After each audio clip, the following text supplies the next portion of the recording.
เราเคยได้ยินหลายๆคนพูดว่าเนี่ยถ้าเกิดสมมุติว่าเราออกกำลังกายจนเราติดแล้วนะเราจะไม่ออกไม่ได้เราจะรู้สึกอยากออกเราไม่เคยเข้าใจมันเลยอะแต่พอเราได้ออกกำลังกายแล้วจริงๆเราเห็นผลลัพธ์ที่มันเกิดขึ้นจากตัวเราอะค่ะมันคือร่างกายเรามันเปลี่ยนไปจริงๆนะคะ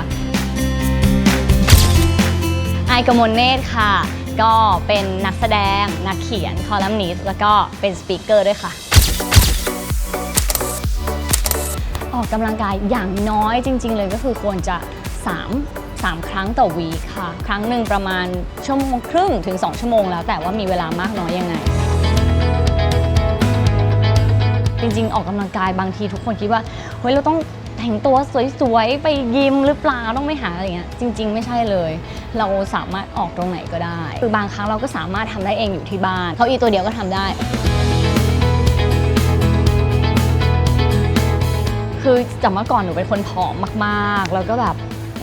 คนผอมก็ไม่ต้องออกกำลังกายอยู่แล้วป่ะเดี๋ยวมันยิ่งผอมไปใหญ่ซึ่งมันเป็น mindset ที่ผิดอ่ะผอมมากผอมแบบใส่อะไรก็ไม่สวยไม่ค่อยพอใจในรูปร่างตัวเองไม่ชอบแขนเลยหรือว่าไม่ชอบไหปลาร้าตัวเองเอาง่ายๆว่าไม่ชอบทุกอย่างเลยอะไรอย่างเงี้ยแต่แบบบางคนอาจจะคิดว่าเฮ้ยคนผอมใส่อะไรก็สวยหรือเปล่าแต่จริงๆแล้วมันไม่ใช่เราก็เลยมาเรียนรู้ว่าทุกคนน่ะมันควรออกกำลังกายบุหรี่หรือว่าแอลกอฮอล์หรืออะไรเงี้ยหนูไม่ดื่มไม่สูบมาอยู่แล้วร่างกายเราเรียนรู้เร็วคือต้องบอกเลยว่าร่างกายเรามันมหัศจรรย์มากพอหลังจากออกกำลังกายมาเรารู้สึกว่าเรามีแรงที่จะยกของหนักเดินไกลหรือว่าทำอะไรได้ดีมากขึ้นโหแบบถ้าออกจริงจังก็น่าจะประมาณแบบว่ามาประมาณ 2-3 ปีมันได้แล้วอะค่ะ